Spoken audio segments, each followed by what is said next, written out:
आपको बताना चाहेंगे कि कल 31 तारीख को हमारे किसान यहाँ रोज़ाना की तरह धरना दे रहे थे। सुबह से यहाँ किसान धरने पे बैठे हुए थे और जिस प्रकार से कल गोठड़ा थाने का उद्घाटन का जो नाम लिया गया मीडिया के अंतर्गत, गोठड़ा थाने का उद्घाटन न होकर पुलिस प्रशासन के अधिकारियों ने, उनके कर्मचारियों ने यहाँ पर आकर किसानों को चारों तरफ से घेर लिया। 4-5 गाड़ियों में आए हुए वो लगभग 40-50 लोग थे, जिसमें से यहाँ के लोकल गोठड़ा में जो अधिकारी लगाए गए, जो कांस्टेबल लगाए गए, वो भी थे। मैं इस मीडिया के माध्यम से तमाम जनता से निवेदन करना चाहूँगा, कल रक्षाबंधन का त्यौहार था। हमारे किसान रोजाना की तरह यहाँ धरना दे रहे थे। उनको सुबह आते ही अधिकारियों ने, यहाँ के प्रशासन ने इनको चारों तरफ से घेर के यहीं बिठा लिया।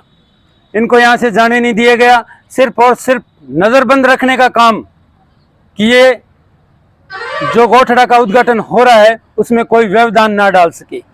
लोकतंत्र का जो उपयोग जिस प्रकार से नेता लोग करने लगे हैं, इनको इतना डर लग रहा है तो नवलगढ़ में ये जो गोठड़ा थाना बना है उसका उद्घाटन करने की कहाँ जरूरत थी, जब यहाँ के लोकल लोगों से, यहाँ के किसानों से, यहाँ के रोजगार मांगने वाले युवाओं से आपको डर लगता है और आप उद्घाटन करवाते हो और पूरी पुलिस फोर्स को यहाँ पर जाब्ते के रूप में यहाँ भेज देते हो। सबसे बड़ी शर्मनाक और दर्दनाक बात ये कल का वाक्य है जो नवलगढ़ की जनता को पता नहीं है। कल मैं भी यहाँ मौजूद नहीं था क्योंकि कल त्योहार का कार्यक्रम था, सब अपने घरों में रक्षाबंधन को लेकर अपने परिवारों में, अपनी रिश्तेदारी में गए हुए थे। उसी प्रकार मैं भी गया हुआ था। जब हमें इस चीज़ का पता चला, जब हमने ये देखा कि गोठड़ा में घोषणा हो रही है, हमारे नवलगढ़ का एक पाखंडी राजा जो अपने आप को सर्वोपरि मान चुका है, जो यहाँ की जनता को दरकिनार कर रहा है, क्या पता उल पुलूल जुलूल, जिसका कोई सेंस नहीं है, वो बातें अपने भाषणों में कर रहा है। कल नवलगढ़ के गोठड़ा थाने का उद्घाटन था, कोई राजनीतिक प्रोग्राम नहीं था। उसके अंदर कर इतनी बातें की गई जिसको पूरी नवलगढ़ की जनता ने सुना। वो तो पाखंडी राजा का काम है, वो कुछ भी करे, हमें उससे कोई मतलब नहीं है। लेकिन एक व्यक्ति किसानों पे आरोप लगाता है। आज से 8 महीने से ये धरना चल रहा है और आरोप लगाया गया कि यहाँ जो धरने पर बैठे हैं वो किसान जमीन बेचकर बैठे हुए हैं। तो कल फिर वो पाखंडी राजा इस धरने पर आया और आकर उसने किसानों से जो आग्रह किया, क्या वो गलत था या सही? नवलगढ़ की जनता को ये जवाब करना चाहिए उस पाखंडी राजा से। पूरे नवलगढ़ के अंदर पूरी विधानसभा के लोगों को ये पता है कि यहाँ नवलगढ़ क्षेत्र के अंतर्गत 3 सीमेंट फैक्ट्रियां आवंटित हुई थी, जिसके अंतर्गत श्री सीमेंट भी थी, जिसके अंतर्गत अल्ट्राटेक सीमेंट, ICL। और यहाँ का अपने आप में बाहुबली नेता बना बैठा है। वो क्या कहता है कि एक कंपनी तो श्री सीमेंट कंपनी तो मेरे कारण आ गई और 2 जो कंपनियां आई है वो केंद्र सरकार ने आवंटित कराई है, बीजेपी सरकार ने आवंटित कराई है। मुझे समझ नहीं आ रहा, इतना पढ़ा हुआ लिखा इंसान 15 साल जो राज में रहता है, उसको ये नहीं पता है कि जो ये तीनों कंपनियां थी वो कांग्रेस सरकार में, केंद्र सरकार में, उस समय कांग्रेस सरकार थी, UPA सरकार थी, और जो ठीकरा फोड़ने का काम कर रहा है वो बीजेपी सरकार पे करने का काम कर रहा है यहाँ का पाखंडी राजा। मैं आपको सबको मीडियम के माध्यम से बताना चाहूंगा कि जब श्री सीमेंट, अल्ट्राटेक और ICL ये तीनों कंपनियां यहाँ आई थी तो उसका आवंटन का जो ब्लॉक आवंटन होता है वो केंद्र सरकार के द्वारा किया गया था, और वो केंद्र सरकार उस दौरान मौजूदा कांग्रेस सरकार थी, और उसी कांग्रेस सरकार के ये यहाँ पे मौजूदा विधायक थे।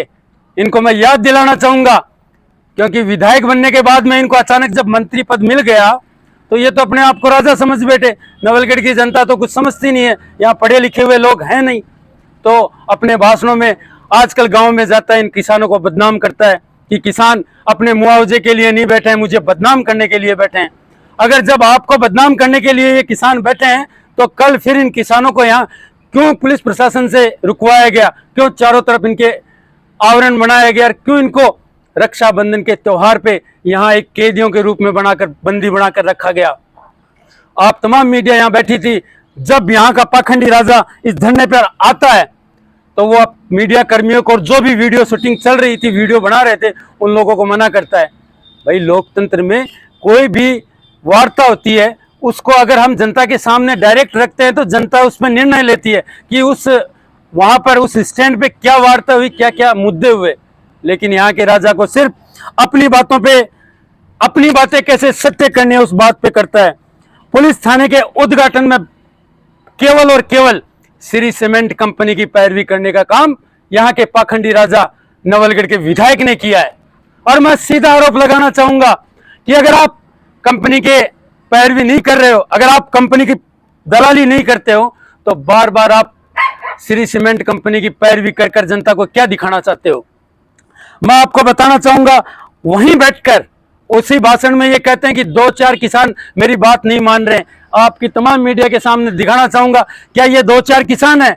ये उस नवलगढ़, गोठड़ा, देवगांव, चौडानी, खेसों की ढाणी, खेदों की ढाणी तमाम किसान है। उनके परिवार से एक एक व्यक्ति यहाँ बैठा रहता है, अपने हक अधिकार की लड़ाई लड़ रहा है, और यहाँ के युवाओं को, बेरोजगार युवाओं का मजाक बनाता है।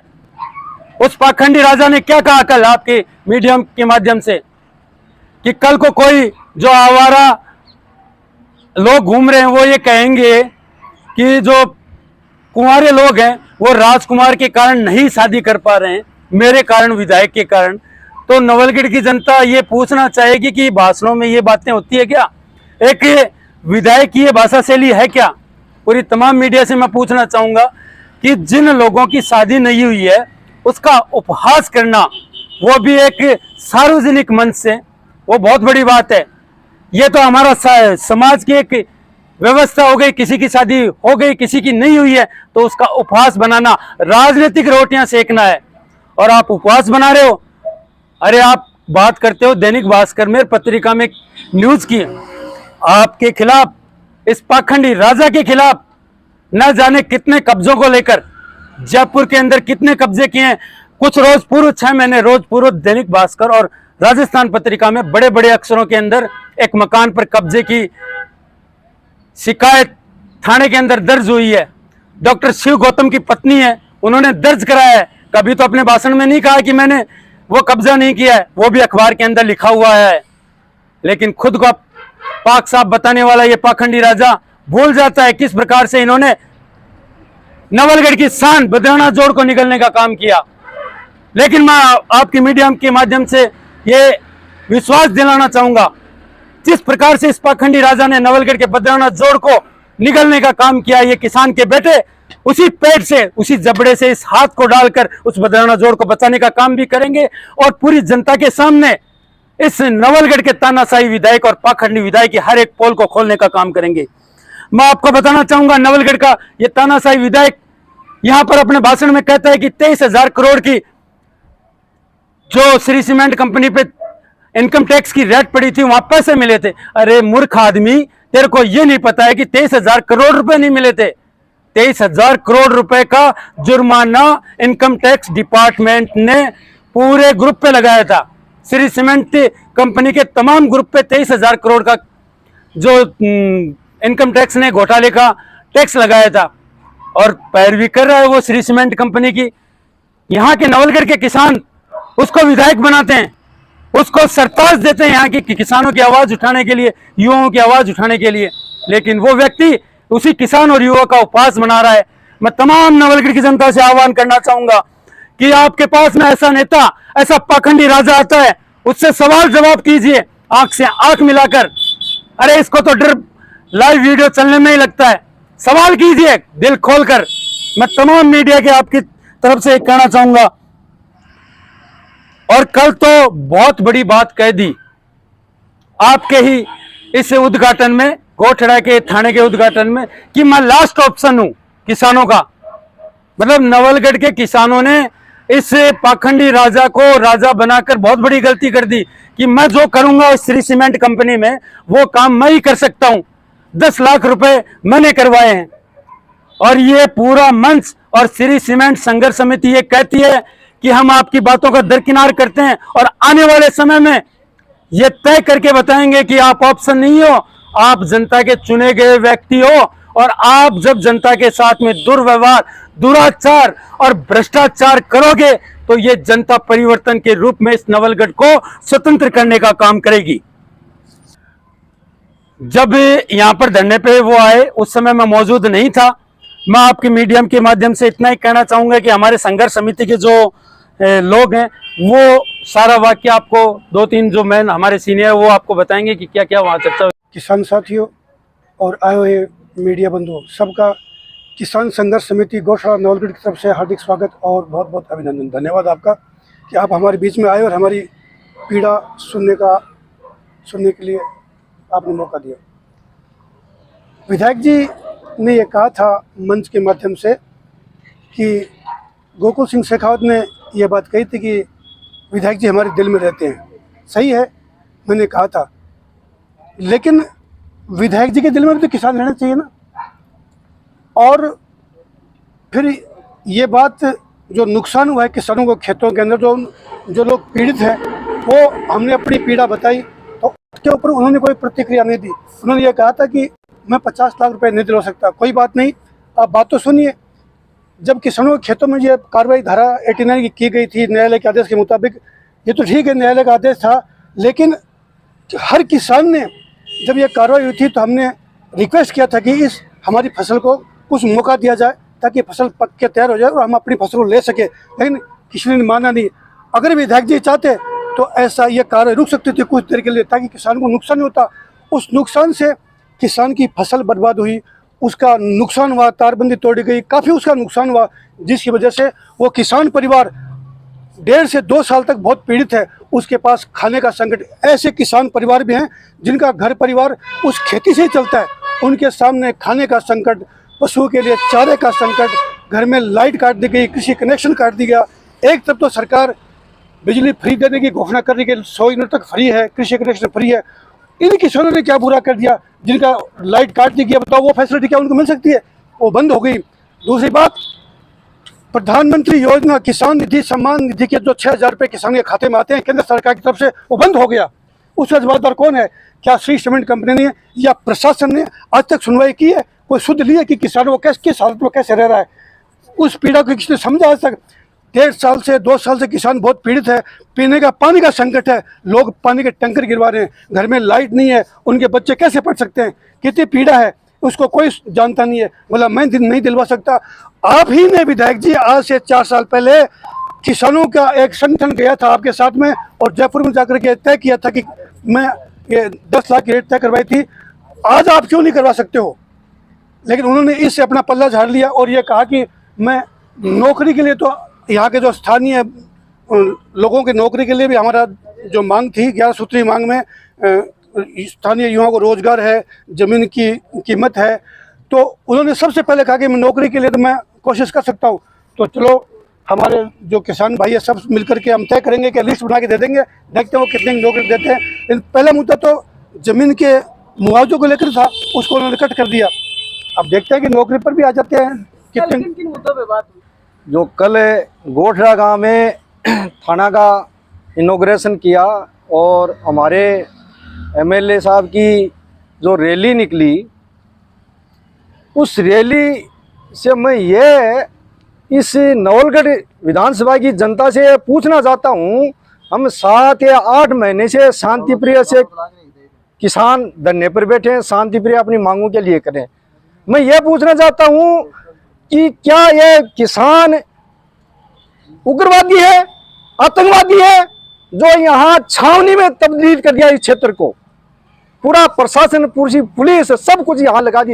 ये 50-60 आदमी क्या उग्रवादी बन गए या गुंडे बन गए? क्या विधायक जी को इतना हमारे से इतना डर लगने लग गया?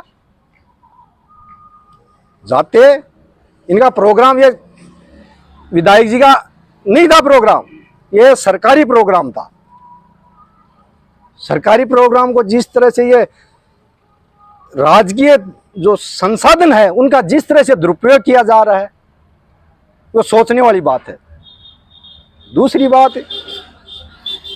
हमारी संस्कृति है अतिथि देवो भव।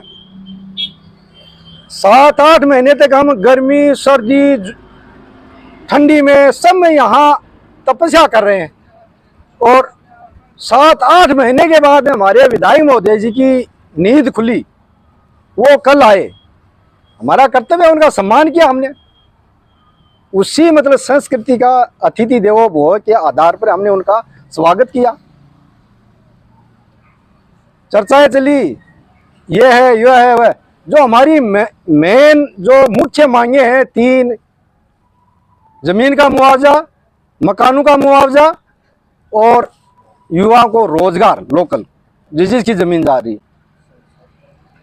पहले स्टेट में ही उन्होंने तो मुआवजे को तो दरकिनार कर दिया, मैं नहीं दिला सकता। तो आप नहीं दिला सकते तो फिर किस लिए आए आप? क्या उम्मीद लेके आए थे हमारे से? हमें यह उम्मीद थी कि विधायक जी आएंगे, हमारी मांग सुनेंगे। मैं जनता से पूछना चाहता हूं, क्या विधायक का कर्तव्य नहीं है? ये 8 महीने से बैठे हैं यहाँ पे, उसका विधानसभा क्षेत्र नहीं है क्या? जो जिसको आगे पीछे घूम रहे उन्हीं का देखना है, बाकी का नहीं? क्या हम दुश्मन है उनके? लेकिन नहीं, कि जिस प्रकार यह आवरण बनाया गया है, कल यहाँ तानाशाही राजा का आना सिर्फ और सिर्फ दिखावा है, क्योंकि इनकी पूरी प्रोग्रामिंग पहले से तय है, प्रशासन की पूरी प्रोग्रामिंग तय है। धरने को हटाना है, उनका उद्देश्य सिर्फ है इस धरने को हटाकर इन किसानों के साथ अत्याचार करना है, से वंचित रखना है। जो सीमेंट कंपनी के द्वारा पाखंडी बंद हो गया, वो आप क्लियर नहीं करोगे तब तक हम आपसे बात नहीं करेंगे। क्योंकि आने वाले समय में पाखंडी राजा को यहाँ मीटिंग करवानी है, यहाँ पे इनॉग्रेशन करवाने हैं, इसलिए वो चाहता है कि मेरे पे कोई बात नहीं आए। नवलगढ़ की जनता में जो डिमेज हुआ है, जो राजनीतिक जो डिमेज चल रहा है, उसको कंट्रोल करने का काम कल यहाँ के तानाशाही राजा ने किया है। नवलगढ़ की जनता से आह्वान करना चाहूँगा कि किसी भी दिन यहाँ का प्रशासन इन किसानों के साथ में और इन युवाओं को यहाँ से उठाने का काम कर सकता है। बहुत ही सोची समझी हुई ये साजिश है, लेकिन हम किसान के बेटे हैं और किसान के बेटे अंतिम छोर तक इस लड़ाई को लड़ेंगे। जिस प्रकार से कल इन्होंने किसानों को बदनाम करने का काम किया गया, अरे वो व्यक्ति बदनाम कर रहा है जो जी राजस्थान न्यूज की फ्रंट न्यूज में चला था, जिसकी 3 पत्नियां आरोप लगा रही है, 2 पत्नियां दावा कर रही है उनके खिलाफ। वो यहाँ पे कैसे आरोप लगा रहा है किसानों पे, उसको पूछने वाला कोई नहीं है नवलगढ़ की जनता में कि 2 पत्नियों ने कोर्ट के अंदर उन पे दावा कर रखा। हम नहीं कर रहे, ये हमारी जब बात लोगों की तो ये बातें जी राजस्थान से थी, ये बातें राजस्थान, ये बातें दैनिक भास्कर में आई थी। और अपने बड़े बड़े भाषणों में यहाँ का पाखंडी राजा कहता है सम्मिलित परिवार होना चाहिए, संगठित परिवार रहना चाहिए। अरे खुद का परिवार जिसको पता नहीं है, खुद के परिवार के बच्चे कहाँ घूम रहे हैं, किस प्रकार से वो स्ट्रगल कर रहे हैं, उनकी खुद की पत्नियों का पता नहीं है कौन सी दुनिया में किस चीज़ के लिए घूम रही हैं। वो यहाँ अपने समाज को सुधारने के लिए आया है। शर्म आनी चाहिए। जो खुद अपने गिरेबान में नहीं झांक सकता, वो व्यक्ति किसी पे आरोप लगाकर किसी को झूठा कैसे साबित कर सकता है? आने वाला समय तय करेगा, क्योंकि अब बातें कड़वी करने की जरूरत पड़ गई। जब पानी सिर पे चढ़ जाता है तो अगर आप बात का जवाब नहीं दोगे तो आने वाली पीढ़ी आपसे सवाल करेंगी। और मैं आपके माध्यम से कहना चाहूँगा, किसान न तो आज झुका है न कभी झुकेगा। किसान एकता जिंदाबाद, किसान एकता जिंदाबाद, जय जवान जय किसान। ना झुके हैं, ना झुकेंगे, ना झुके हैं, ना झुकेंगे। हम हमारा धरना जारी रखेंगे जब तक कंपनी किसानों के हक में, यहाँ के स्थानीय युवाओं को रोजगार के हक में नहीं मानेगी, तब तक हमारा आंदोलन इसी प्रकार रहेगा। जोर जुल्म की टक्कर में संघर्ष हमारा नारा है।